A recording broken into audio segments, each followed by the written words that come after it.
A strange spiralling white light was spotted in the early morning sky over Sydney, with even sceptical witnesses wondering if it was a UFO. They were last seen on the beach with a tall man, and that's the best description police have ever had of him. More than 17 years after Harold Holt disappeared into raging surf at Cheviot Beach, his widow has finally revealed his last romantic words. Shocking, terrifying, mesmerising. That's the way a number of Australians have described their alleged encounter with the Yowie. It's time for the Weird Crap in Australia podcast.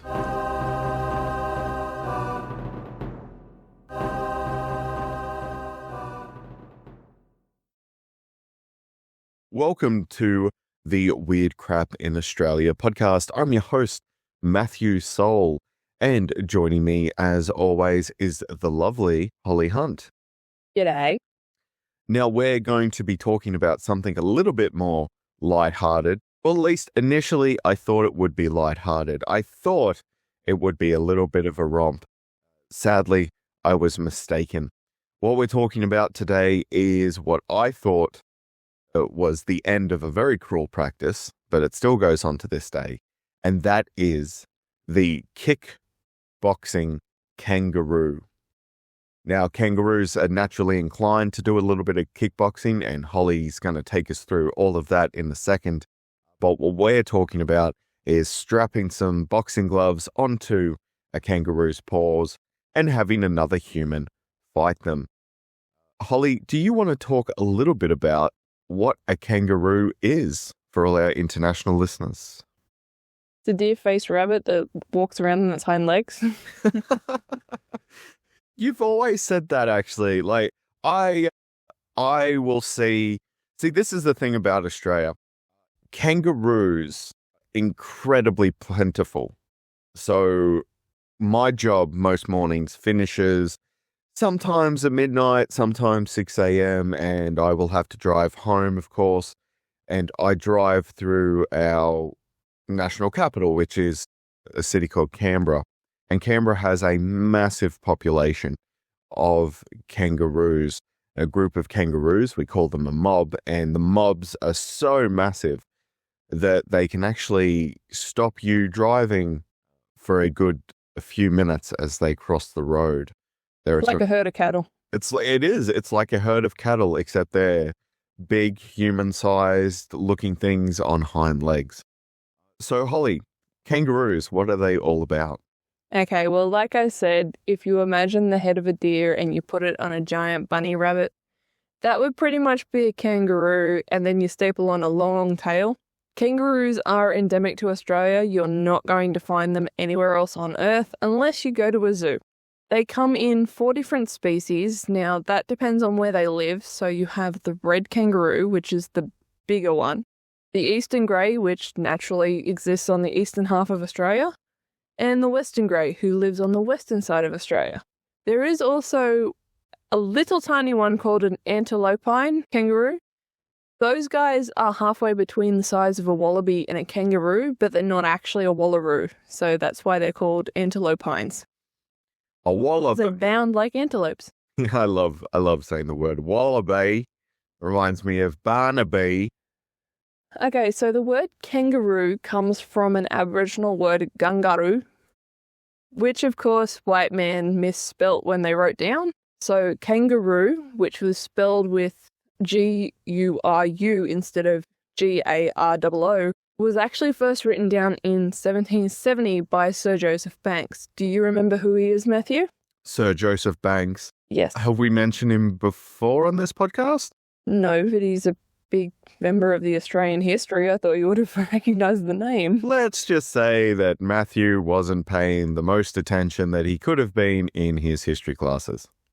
He was a botanist, so he came to Australia looking at the people, the plants, I guess they didn't really think of them as people, but the animals and the plants, and he was actually one of the ones who started to catalogue, I'd say, Australia's wildlife, flora and fauna. Now, he came across on the Endeavour, which means he was on, do you know which ship that is, Matthew? Captain Cook's ship. That's the one. That's why I thought you'd... I thought I was gonna have to call a friend there. I was a little bit concerned. So yeah, he was one of the first white people to write down the name of the kangaroo, send it back to England, and basically confound science for the next 20 odd years while they tried to work out what the hell this thing was. Yeah, because this sparked this crazy, like it was like a fad in Britain, and they loved the kangaroos. They wanted them in their botanical gardens. They wanted them at their zoos. They wanted them as pets. There was also another historical figure that quite enjoyed kangaroos, and that was a little man by the name of Napoleon Bonaparte. And Napoleon... He could fit in their pouch. No, he could not. Napoleon was actually around the proper height for people of the time. We would actually be considered quite tall for the people of that time. But yeah, he had his own little private garden, and he stocked it with kangaroos because he really enjoyed them. Because they were expensive to ship over from Australia, so it flaunted his wealth, actually. But, you know, pop that bubble right there. He did enjoy the look of them. Yeah. At one point or another, I don't know if you ever actually heard this myth, Matthew. Someone started the rumor that the word kangaroo actually means I don't understand you in one of the native Aboriginal dialects. Someone actually sat down with the people of that area and said, what does this mean? They go, that thing. It's not I don't understand you, it's that is a kangaroo. That is what it's called. And I remember hearing that myth in my school from my history teacher, believe it or not. Isn't that also tied into, we talked about this when we were talking about the Yowies, weren't we? There was some sort of language barrier. Yeah, which I assume is why people were like, oh, kangaroo means I don't understand you, not that's what that animal is. Because of that language barrier, but no, they actually understood the question and the answer was it's a kangaroo. Yeah, so there you go, we're completely myth-busting that. It was actually debunked in the 1970s. People just keep repeating the myth, like the same myth of the you swallow 2 spiders in your lifetime thing. Yep. So now that we've debunked a little bit of myth, we'll go back to reality. And that is that you don't want to come up against a red kangaroo buck. I don't know how many people out there in the internet world have seen the picture of the, quote, ripped kangaroo that went the rounds a few months ago. Well, my God. We'll put that up on the Facebook page, but there's a picture of a red kangaroo, and he's a pet. He's a pet kangaroo. So it's not encouraged to ever adopt native animals in Australia. However, there are a lot of native animals that their parents will get killed by hunters or they'll get hit by cars. And so that there are services all around Australia that what they'll do is they'll take the native animal in, they'll nurse it back to health, and then they'll release it. And sometimes you can't release it. Sometimes the joey will grow an attachment and it won't want to leave. Or it'll be, it won't have half a tail, or it'll be slightly handicapped and it won't survive, so they look after it. Yeah, so that they'll raise it. Now, that's what happened with this kangaroo. He is a pet. And the photo is of him crushing a metal bucket. And that dude is a very, very big, muscled kangaroo. It's the Arnold Schwarzenegger of kangaroos. Well, considering the fact that they grow to be 2 meters tall and only weigh 90 kilos, that means that they are taller than me, yet weigh less than me. I find that ridiculous. Well, they're all lean muscle. They're thin bones, lean muscle. They're actually quite perfect killing machines, nearly as good as our great white sharks. Yeah, for non-meat eaters, they really are good at hurting and maiming people, so don't go out and do what we're talking about on this podcast, please. We're not responsible. And don't try to run away from one either, because they can hop. Each bound is about 3 meters wide, and they can reach between 20 and 25 k's an hour, which if you're American is 12 to 16 miles per hour. So don't punch it thinking you're going to box it and then try and run away from it. They have been recorded doing 70 kilometers an hour for short bounds, which is somewhere about 100 meters in distance. However, they can travel at about 40 kilometers an hour for up to 2 kilometers, which is more than far enough to catch your ass. They have a very interesting tooth structure as well, kind of like sharks. Because the grass they eat is full of silica, it's very glassy and sandy. It actually wears down their molars. So what they do is they grow new ones at the back. Those molars push forward, and the molars at the front fall out. So they have like a shark. They have a constant conveyor belt of back teeth. Is that a little bit creepy for you, Matthew? No. I love. See, that's the thing about the natural world. I love the fact that we have adapted, like all these organisms around the world have adapted to their various environments. And, it plays more into the theory of evolution that I ascribe to. So, yeah, I think that's quite cool. Well, try and make the theory of evolution work for this. Only 3 creatures on Earth have that kind of tooth structure, and that is kangaroos, elephants, and manatees. Well, they're all eating stuff that would require them to replace their molars, so that's how it would work with the theory of evolution. One's a marsupial, one's a marine animal, and the other one's massive. And they all live on different continents, so. And we all evolved from single-celled organisms in the same environment. Why are you fighting me on this? For me. I didn't realize you're a creation. I'm standing up for the little guy who can't scream loud enough from his car for you to hear him. Holly has some obvious issues with the creationists, as you can no doubt tell from her. Obvious issues. I'm playing on their side at this point in time. All right, so kangaroo reproduction is actually incredibly well adapted for living in the Australian outback. I don't know how many people who are not currently in Australia and constantly hearing the ads know it, but we're currently in the worst drought in 50 years. So creatures such as the kangaroo, who have lived here for millions of years, have had to adapt. Now, when it comes to reproducing, kangaroos actually give birth at only 31 to 36 days gestation, which means that when the embryo is born, it is the size of a jelly bean. You really and it has 2 tiny little feet. Oh, you really enjoyed that. Yes, I did. What it does is it uses its partially developed forepaws to cling to the fur and drag itself from the birth canal up into the pouch, and then attaches itself to a teat where it stays for the next 2 months. It sounds like something you'd expect to see in not in Alien. I was thinking there's a film, I think it's called Eraserhead. But yeah, his wife gives birth to something that kind of like reminds me of that. It's very creepy. Very creepy. So while this little jelly bean is attached to his teat,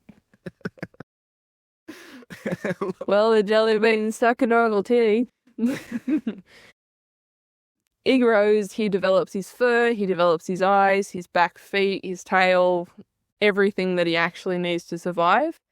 And by the time he's about 6 months old, now that includes gestation, so six months total from the time of conception, he actually starts sticking his head out the pouch, and that's where you start seeing all those iconic 2-headed Kangaskans. And he's so cool. And it's so cute. Yes, they are, until you accidentally go near one and a mother kangaroo comes at you. I've seen it happen. It will kick the shit out of you. Yes. Very, very protective of their young. But yes, what you were saying there, Holly, the design of the kangaroo is, of course, the inspiration for the Pokemon, or how do they pronounce it in America?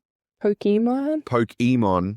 We say Pokemon, but it's the inspiration for the Pokemon Kangaskhan. Did I pronounce that right? I always get the... Yeah, Kangaskhan. Kangaskhan. All right, now, speaking of the joey, kangaroo females are actually permanently pregnant, except for the day that she gives birth. So what happens is, once the jelly bean crawls his way out, the next fertilized egg actually starts moving into the womb and starts growing.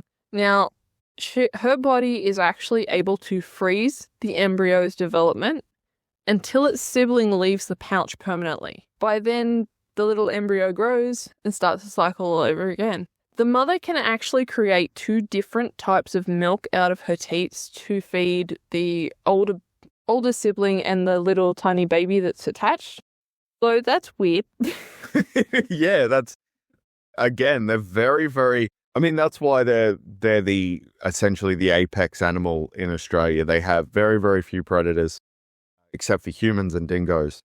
And they've adapted perfectly to the Australian environment. They're incredibly well-designed animals. I mean, I don't know how perfect you'd say it is when you realize that the males can't actually produce sperm during dry periods, and the mother will freeze the babies until she can find vegetation and water. So, well, freezing the babies makes sense, but the fact that the males become infertile. I mean, though the males becoming infertile so that, you know, if there is lack of resources, they're not going to overpopulate themselves to death is actually pretty fucking clever too. it's like population control. It is. It's amazing. Without gayness. Without I gay. shouldn't have said that. So Blake will probably leave it into our editor Blake. So, yep, that will come back to bite you in the ass. Now, kangaroos, in spite of being in plague proportions in Australia, for any evidence, see YouTube, they actually have a pretty big pride of place in the Australian consciousness. They have their own Christmas carols, they have their own TV shows, songs, they're on our crest, they're on our coins. Now, I know you say that we can't play anything at all, so I'm going to sing things for about 8 seconds. Would that count? I think you can do your own cover. I can do my own cover, because you'd have to remember, Skippy, Skippy the bush kangaroo. Yeah, that would be public domain. So yeah, you can do that one. See, I actually do remember growing up with a version of Skippy the bush kangaroo. Now, Skippy is our version of Lassie, except he's Stop, Skip. yeah. Going down a wheel. So to call Skippy to you for assistance, you would whistle through eucalyptus leaf, because if you fold it in the right way, it makes a sort of, I guess, a kind of musical instrument. But yeah, you can never do it. I don't think I could either. I think I had a real problem trying to do it. But at any rate, you were the kid in question who was in trouble and needed Skippy's help would fold the leaf over, and he would call for Skippy the bush kangaroo, who would come out and help out. There was a version of it in the 90s. Do you remember? No, we watched the Dot and the Kangaroo instead. I remember Dot and the Kangaroo as well, yeah. And the Christmas Carol. Everyone in Australia knows the Christmas Carol. Matthew hates the Christmas Carol. I think I know. 6 white boomers, snow white Yes. boomers. That one, yep. Yeah, because Australians have to Australianize everything, and when Santa Claus comes to Australia, he swaps out the reindeer, his magical reindeer for some reason, and then grabs, what do they call that? What it was, a group of reindeer or a group of horses called? Herd. No, it's not herd. There's a, Kangaroos, it's a mob, which means you're grabbing 6 white kangaroos, affixing them to a sled and flying through the air, which I found to be just as believable as the Easter Bilby, Matthew. Don't destroy the magic for me. oh, Easter Bilby, yeah. Like I said, we have to Australianize everything. Can't help ourselves. Everything has to be localized. Oh, yes. So yeah, In our national animals. the kangaroo is a massive part, obviously, of Australia. It was on our money, still on our money, on the $1 coin. It was on the penny for the longest time when we still had pennies. It's a really big part of our culture. It's on the Australian coat of arms. Every single coat of arms, I think, has a kangaroo on it. It's just the representative of Australia. Because it can't go backwards, just like the emu. Ironically, though, do you remember when we had the last Olympic Games here, the 2000 Olympic Games? It was the mascots were a platypus, a kookaburra, and an echidna. Not a kangaroo. Amelia Sid and Ozzy. Which is really interesting, isn't it? That we did. Well, at that point, I'm pretty sure they're like, everyone knows what a kangaroo is. Maybe we should share the love around. Maybe. We also had the Melbourne Olympics, so it might have been used then. Who knows? It could have been. I'd have to look that up. But yeah, that's a pretty decent rundown of a kangaroo. If you didn't know what a kangaroo was, I think you have a pretty clear idea what a kangaroo is now. Just remember, deer's head, bunny rabbit's body, and a long tail. Well, the internet exists now, Holly. I'm sure they could. I'm sure they could YouTube it or check it out on Google. Fine, Google it. Yeah, exactly. Google it if you've never seen a kangaroo before. All right. that takes us to essentially the main theme of this episode, and that's the kickboxing kangaroo. Yes. This is a loss for humanity when it comes to animal cruelty. Yeah, there's a lot of cruelty here. Because some, I'm assuming, drunk asshole in 1891 thought it would be funny to put some boxing gloves on a kangaroo and start hitting it.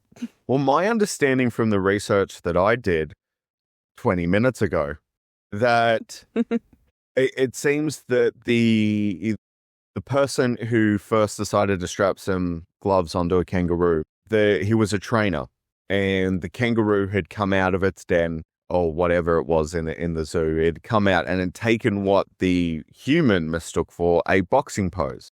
But what kangaroos will do, are you going to go into this later, Holly? I don't want to spoil it on you. Are you going to talk about... I was just going to explain how the kangaroos actually look like they're boxing. Yeah, so I'll let you take it from there. But this is what this guy saw, and he thought, okay, if this is their natural behavior, they must want to box, so I'm going to box with it.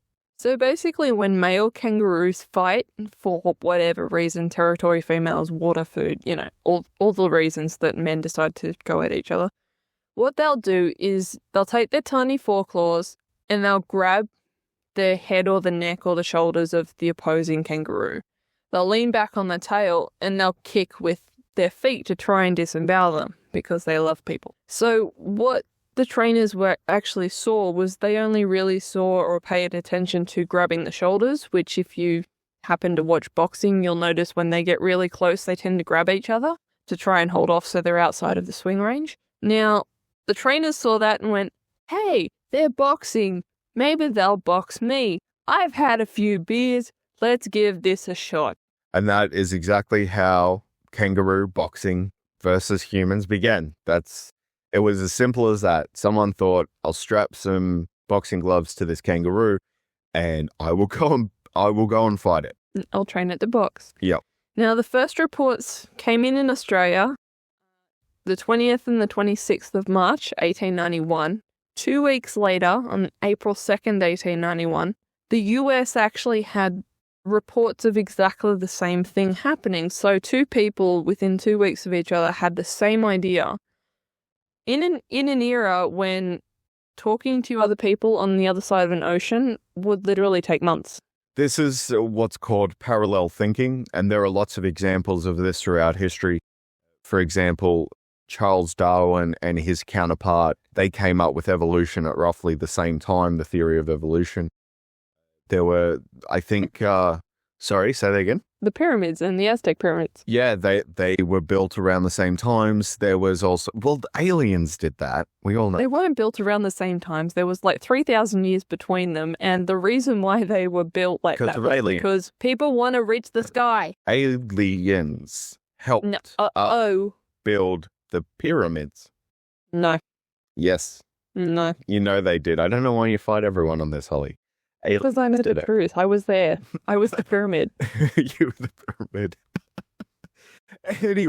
Anyway, so yeah, this is an example of parallel thinking. Even developing photos that occurred simultaneously from 2 people, both in France at the time. So there's a lot of examples of parallel thinking out there in the world. It's not as crazy as you would think.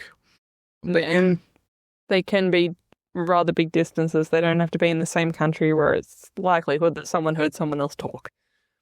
It can happen on different sides of the earth, as with kangaroo boxing, because I'm assuming that in the 1890s everyone was just drunk. Yep. Wanting to punch things. Yeah, because they had nothing else to do. Now, I actually have some quotes regarding the 2 kangaroos, Jack the kangaroo in Melbourne and John L., the kangaroo in the Philadelphia Zoo. I'm going to regret this, but Matthew, would you like to read the quote? Or Jack? I will. So this is describing Jack the fighting kangaroo, who was the boxing star in Melbourne. Jack's history is so far remarkable. From his being the first of his species to voluntarily accept a regular course of training, and by doing so upsetting all the theories formulated by naturalists who state that kangaroos cannot be educated. Jack, The fighting kangaroo is a native of the Upper Goulburn district and has been trained during his 3 years of life by Mr. M.R.S. Main of Jamison, who, seeing that the animal showed signs of intelligence beyond his fellows, set to work to teach him a number of accomplishments never yet attempted by animals of his kind. In other words, killing humans, right? Pretty much. That's what he was taught. Pretty much. Because remember, the only reason that they're grabbing at your shoulders is to hold you still so they can rip you apart with their rear claws. Yes, they're grabbing onto your shoulders.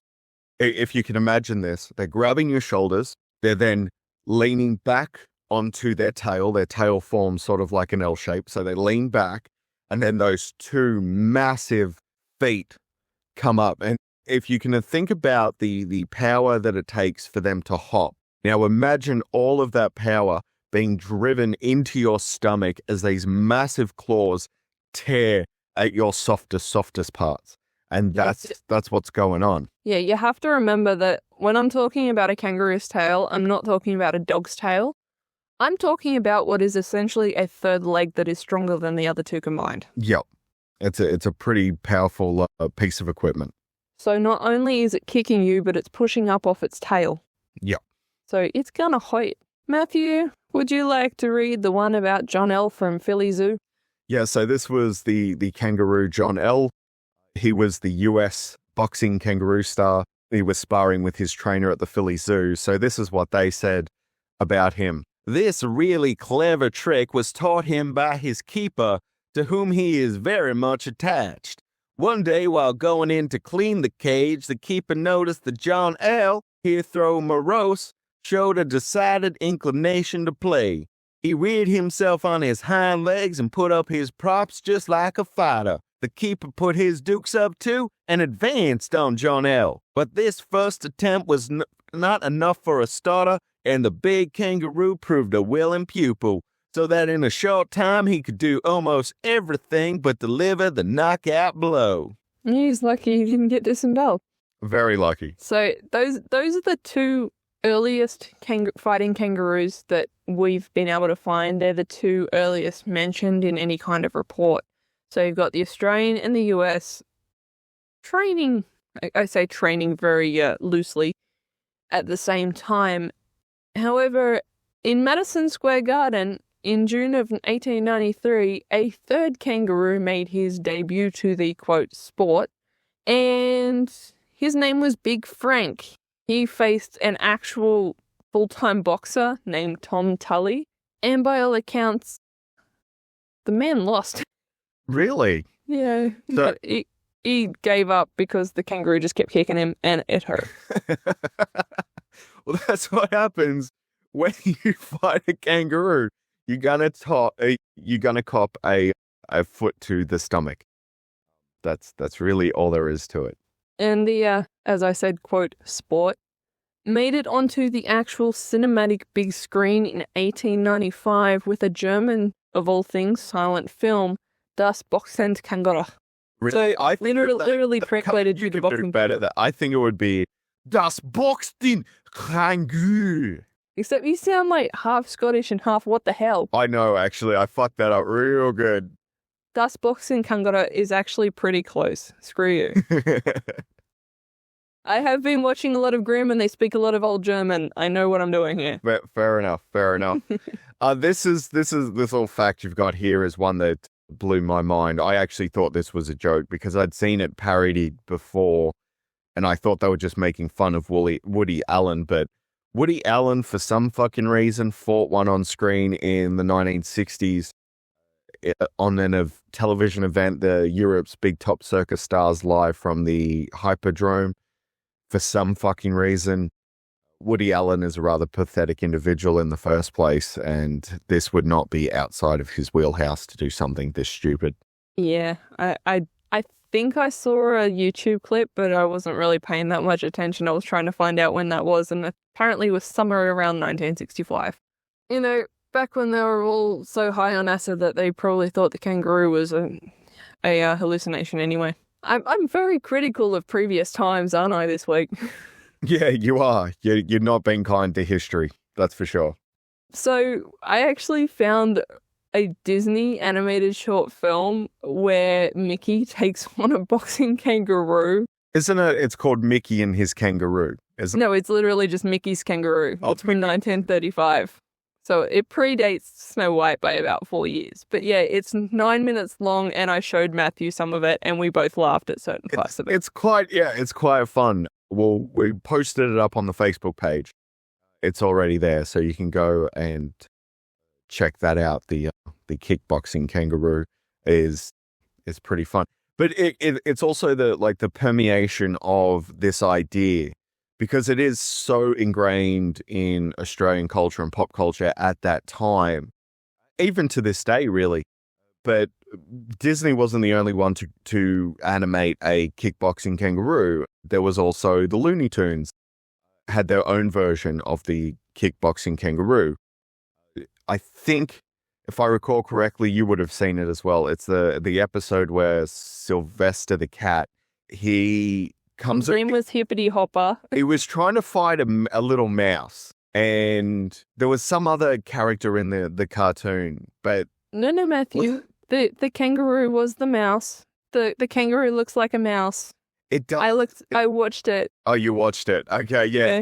It's a really odd design, like, at least with Mickey Mouse. It looks like a knockoff Mickey Mouse. Okay? I'm just going to put it out there right now. It looks like a knockoff Mickey Mouse. The body's okay, but the head is a head of a mouse.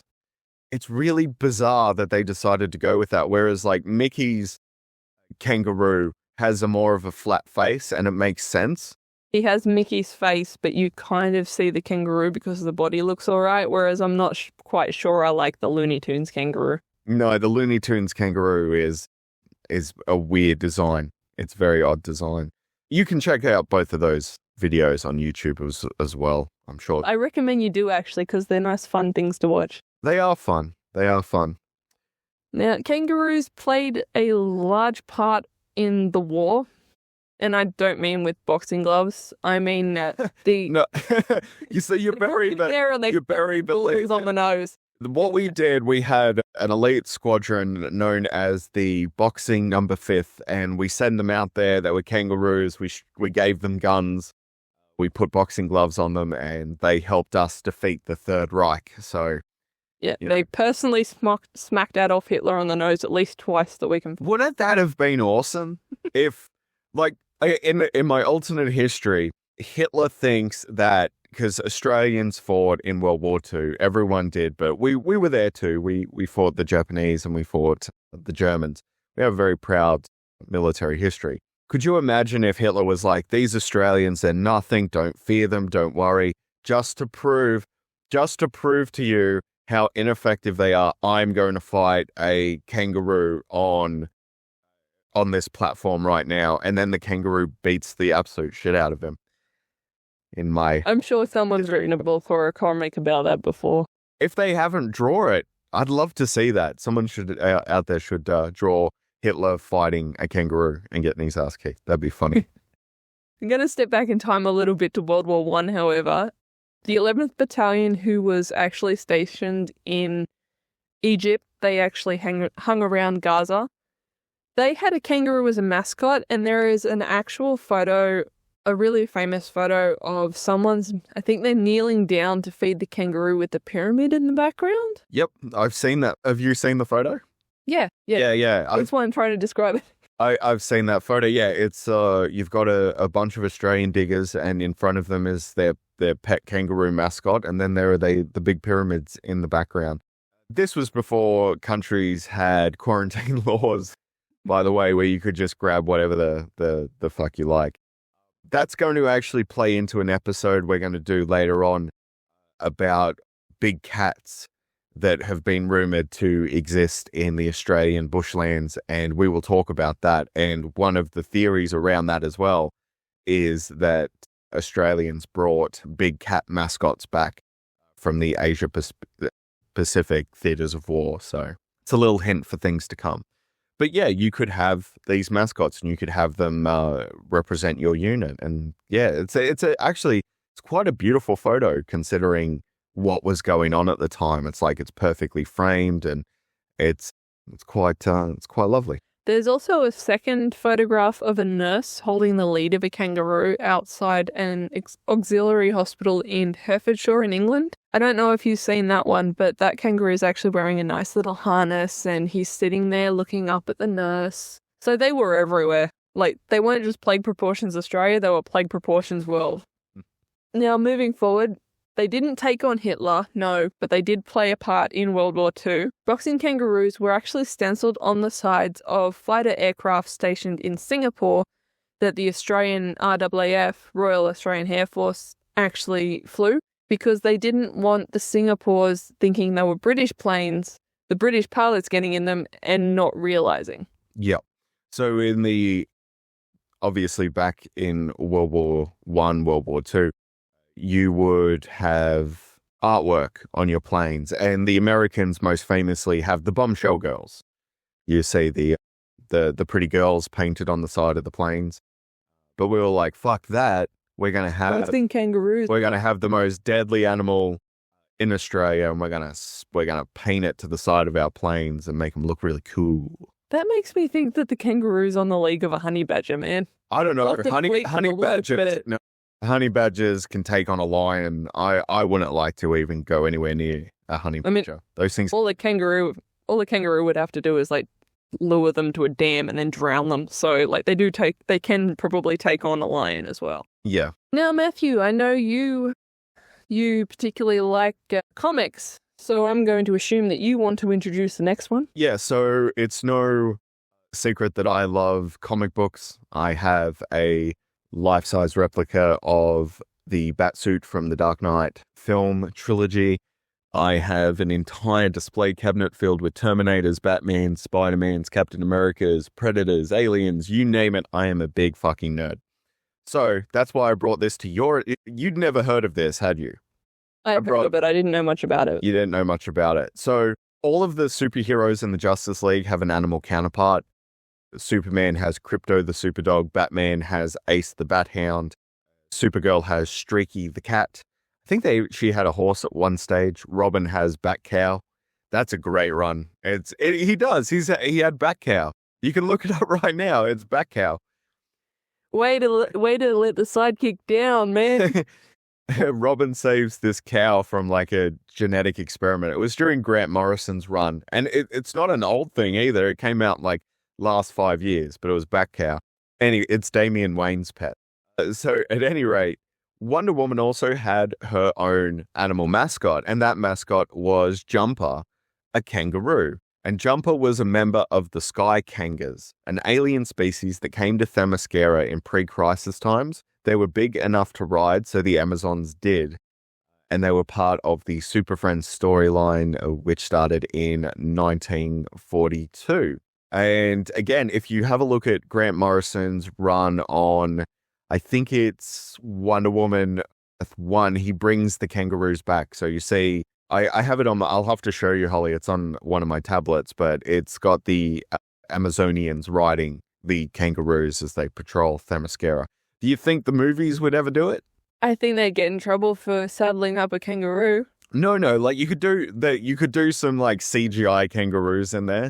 They'll never do it, and I'd love them. What a kangaroo looks like. If you try and like CGI kangaroo hop, I'm going to tell you exactly how wrong it looks. Yeah, it would probably feel a bit wrong for us. Like they've only just managed to get horses right. Let's keep it to animals they know. Yeah.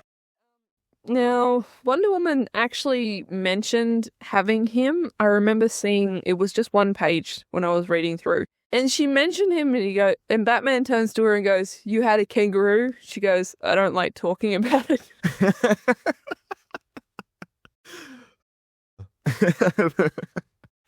I thought that might give you a chuckle. That is good. That is good.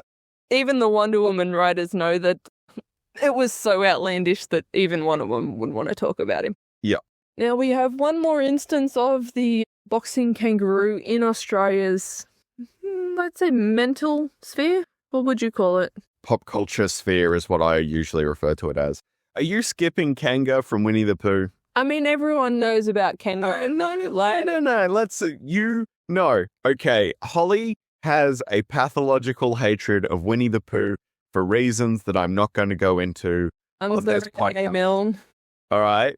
Holly does not like Winnie the Pooh. Not for Winnie the Pooh, but I quite enjoyed Winnie the Pooh when I was a child, so I'm going to talk about it. And Fine. one of Christopher Robin's animals that he used to hang around with was Kanga and Roo. And Kanga was the mother kangaroo, and Roo was the little baby kangaroo. And they're both prominently featured in Winnie the Pooh. Kanga was the mother that sort of looked after all of the group and helped Christopher Robin whenever he needed a bit more of a mature person to talk to. And Roo was just a cute little happy-go-lucky Joey. And they actually look like kangaroos, so the design is really good in that. And they're in the new movie. They're based on stuffed animals, so like you can't really stuff up a stuffed kangaroo unless you really try. Well, in the cartoon that I watched, they were more realistic. You know, I've only ever seen, like, my sister had books, so I saw the illustrations in it, and it did actually look like a stuffed kangaroo. It had, like, the button at the top of the arm and stuff like that. Well, the new movie that's coming out with Ewan McGregor, which I actually want to see, I think it might be quite interesting. That Winnie the Pooh movie, it could even be out now. I think it's called Christopher Robin, isn't it? I think it's called Christopher Robin, but he's all grown up and he's forgotten about the various stuffed animals. And then Winnie the Pooh rocks up and does his like, oh, Christopher Robin. I can't do the Winnie the Pooh voice. I can do a lot of voices. I can't really do, oh, bother. I think that's close, maybe. Yeah. Bother. Oh, bother. I would like to point out, however, that story is getting very close to Hook, but we'll steer away from that. All right, so... Hook was not a good movie. I don't know why everyone loves that so much. Because it's whimsical and it's childhood, and grow a childhood, Matthew. I guess that's an insult. Bangarang. Anyway. Way off topic.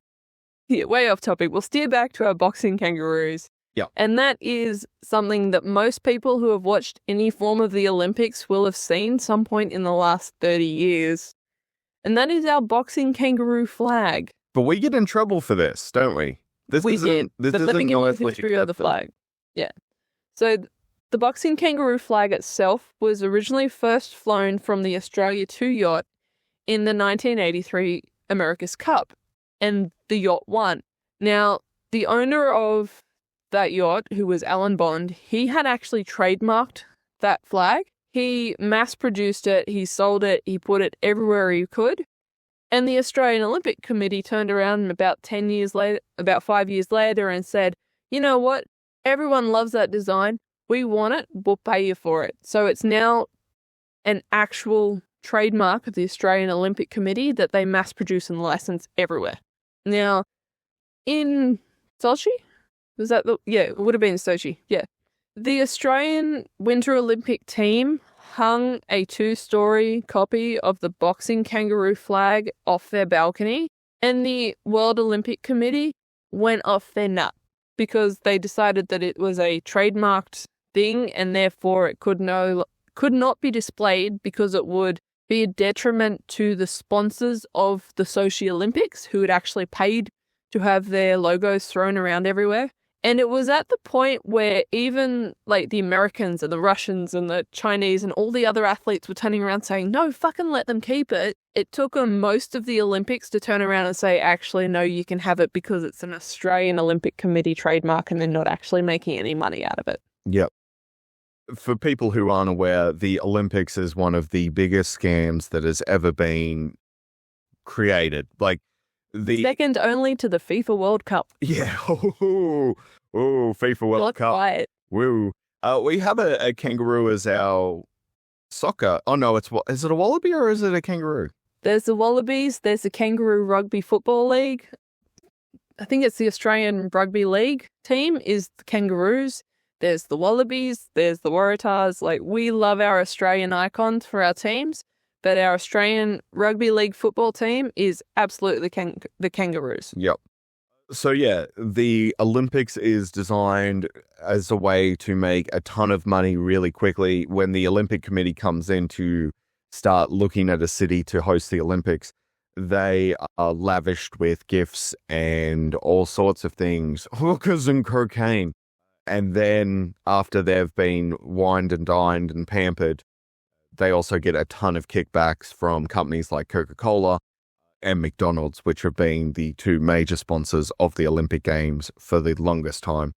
There's nothing like sugar and junk food to sponsor a sporting event. Yeah, I'm Almost sure. as good as alcohol. Yeah, I'm sure Usain Bolt eats a lot of McDonald's. I'm sure that's how he keeps his peak physical physique. But at any Anyway, rate, his magic potion is Coca-Cola. Jesus. so they got the shits with that, and we couldn't fly that flag for the longest time. No, actually, the Australian Olympic Committee said, we will take it down when you give it to us in writing, and they never got around to giving it to them in writing, so it actually hung up for the entire time that they were in dispute about it. See, I got to stop doing that. What I do is I make an assumption, and this has been pointed out to me by one of our listeners. I make the assumption, and then I say it, and then you come in and go, no, you're wrong. And it's a bad habit, and I got to stop doing that. So if I make it public now, I can chastise myself, and I won't do it again. Well, you see, I see it as you are the listener, making the assumption based on the information you've been given, and then I can turn around and say, actually. Yeah, Holly, actually, guy. Yeah, that one. I hate that cough. And that pretty much, that brings us to the end of the episode, I think. Yes, it is, pretty much. The only things that you should take away from this is the Australian boxing kangaroo flag is awesome, and don't ever try and take it down. Boxing and kangaroo is hella dangerous, and you don't want to do it. And don't chase a kangaroo into a dam because it will drown you. Oh, speaking of which, too, just before I forget, there are a lot of YouTube videos of people trying to fight kangaroos. It's not fucking cool. Stop doing it. It's animal cruelty. It is. And if they disembowel you, they will shoot the kangaroo, which is bullshit. So don't fight kangaroos. Leave them alone. They will not hurt you unless they jump in front of your fucking car and you crash into them like I have. And how many kangaroos have you hit now? 3. Jesus. Stop killing kangaroos, you murderer. One in your car, one in my old car, and one in my new car. You absolutely fucked my car with a kangaroo. Let's say the kangaroo jumped into the side of it. Holly hit a grey, a Western grey. Eastern Grey. East Coast, man. Yeah, Eastern Grey buck. So we're talking a big kangaroo. She hit it at, I think it was 100 kilometers an hour. It fucked my radiator. It fucked my lights. It damaged the door. It broke the paneling on the left side of the car. You really and I'd only lived in Canberra for what, like a month at that point? Something like that. I couldn't even open the door. Like, you really, really fucked it. And then, yeah, I think Lindsay, he hit a kangaroo. I think the second month he was living here, because kangaroos don't have any apex predators, especially here in Canberra, where their only predator, it means their population gets crazy. And the kangaroo's natural predator is the high-powered rifle, Matthew. It is. It is the only predator in Australia. So we have this crazy population here in Canberra of kangaroos, and I don't think you're going to come across an Australian who hasn't had a run-in with a kangaroo in a car at some stage. I'm mentally going through my workplace, and I can tell you right now that off the top of my head, I can tell you the names of 4 people in the last month who have hit a kangaroo. Yeah. The worse than that is, I can only think like an equivalent would be Canadians constantly running into mooses. Meese? Is that the plural? What's the plural for moose? It should be, but it's not because fuck English, that's why. What's the plural for moose? Is it mooses? Is it? Yeah. It should be meese. Yes, it should be, but English sucks, so it's mooses, not meese. Well, there you go. There's a little extra something you didn't know. So that's it for another episode of Weird Crap in Australia. And don't forget to follow us on our social medias, of course. You can find us on Facebook and you can find us on Instagram. Well, with that, I'd like to thank my fellow podcaster, Holly Hunt. Without her valuable research, this podcast would sound like shit. You're welcome. I've been your host, Matthew Soul. Please stay safe and please don't go kickboxing any kangaroos. And we'll see you next time.